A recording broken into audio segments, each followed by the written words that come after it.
Bonjour à tous, moi c'est Guillaume et je te souhaite la bienvenue sur la chaîne Objectif Lune. On est le vendredi 18 juillet et on se retrouve pour faire le point sur le marché crypto et analyser tes cryptos préférés. Aujourd'hui, on va passer en revue le graphique du Sol, de Hondo et nous finirons par le Bonk. Mais avant de se poser sur les graphiques, allons voir ce qui se passe sur les marchés. Nous sommes toujours dans le vert depuis quelques jours. Ça fait plaisir parce que du coup, les wallets se remplissent. On peut voir que BTC nous fait une progression de 1,51% et s'échange à 119 710 $. ETH nous fait une progression de 6,57% pour s'échanger à 3 650 $.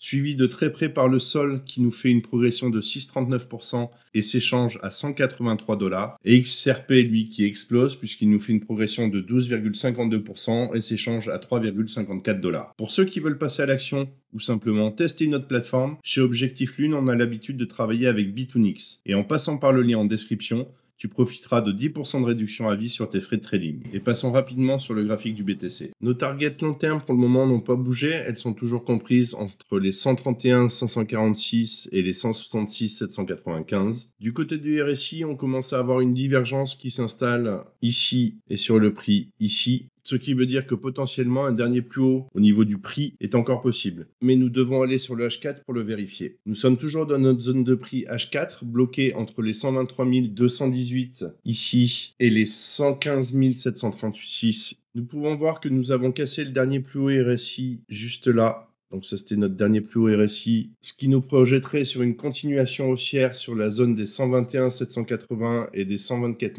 454. Donc sur cette zone-là, avec une zone de best price sur les 122 957 et les 123 443. Mais au vu de la configuration, on pourrait très bien retracer l'ensemble du mouvement initié depuis le 22 juin sur les 0,5 et 0,618 de Fibonacci.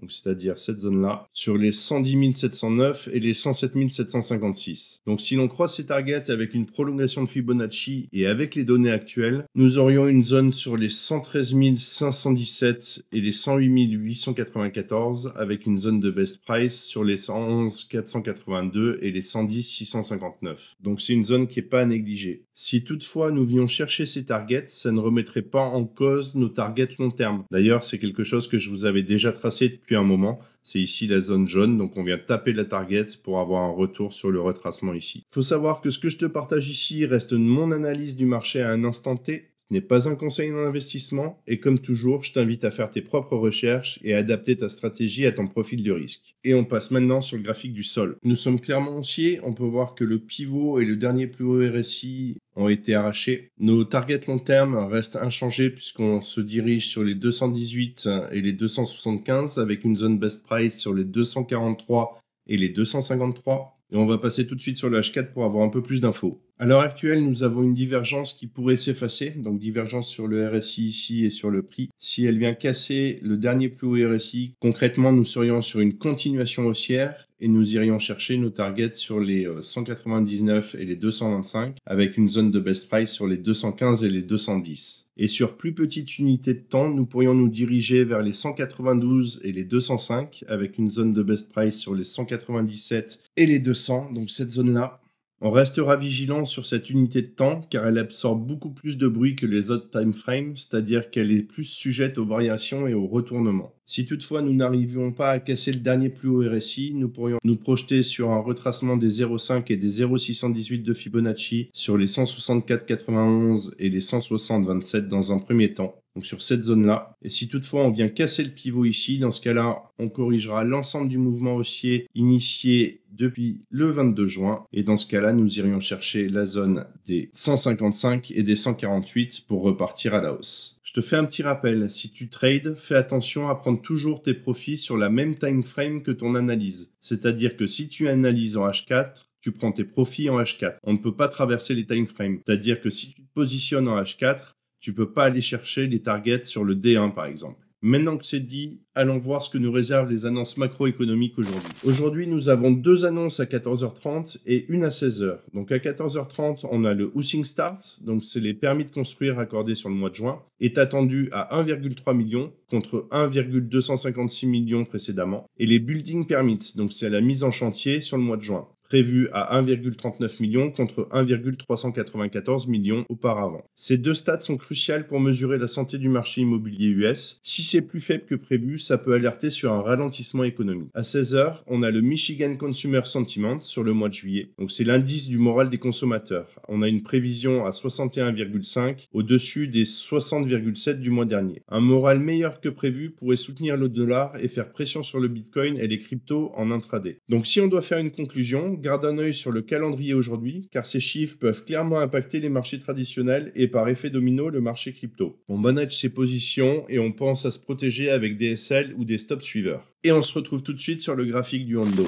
Je reviens sur le graphique du Hondo que j'avais publié dans la boussole en avant-première, et parce que je suis un mec plutôt sympa, je vous avais fait l'analyse vidéo le 26 mai. J'espère que vous avez suivi, car il nous a permis de faire quelques bénéfices sympas. D'ailleurs, si toi aussi tu veux rejoindre le groupe privé La Boussole Crypto, je te laisse le lien dans la description. En daily, nous sommes toujours sur une tendance haussière, on a cassé notre pivot, et nos targets sont toujours sur les 1,1690 et les 1,3645 avec une zone de best price sur les 1,2551 et les 1,2899.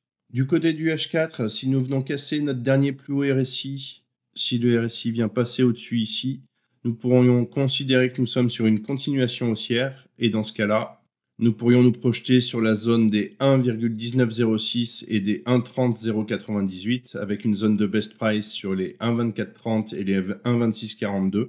Zone qui rentrerait en corrélation avec nos targets D1. Si toutefois le pivot ne cassait pas, nous pourrions alors avoir un retracement de l'ensemble du mouvement initié depuis le 12 juillet, donc sur les 0,9662 et les 0,9394. Et si notre pivot baissier venait à casser, dans ce cas-là, on entamerait un retracement de l'ensemble du mouvement haussier initié depuis le 22 juin et on irait chercher les 0,8572 et les 0,96. Si tu aimes ce type de contenu et que ce n'est pas encore fait, je t'invite à liker, à t'abonner à la chaîne et à activer la cloche pour ne rien manquer de mes futures vidéos. Tu trouveras tous les liens nécessaires dans la description. Et nous pouvons maintenant passer sur le dernier graphique de la semaine, celui du Bonk. Il nous a fait une belle montée en ligne droite sur le D1. Le pivot est complètement explosé et nous sommes venus chercher les targets. Donc pour rappel, les targets étaient ici, sur la zone des 0x3232 et des 0x4006, avec une zone best price sur les 0x3573 et les 0x3711. On est venu chercher légèrement au-dessus. On a relativement peu de données sur le D1 pour continuer l'analyse, donc nous allons passer directement sur le H4.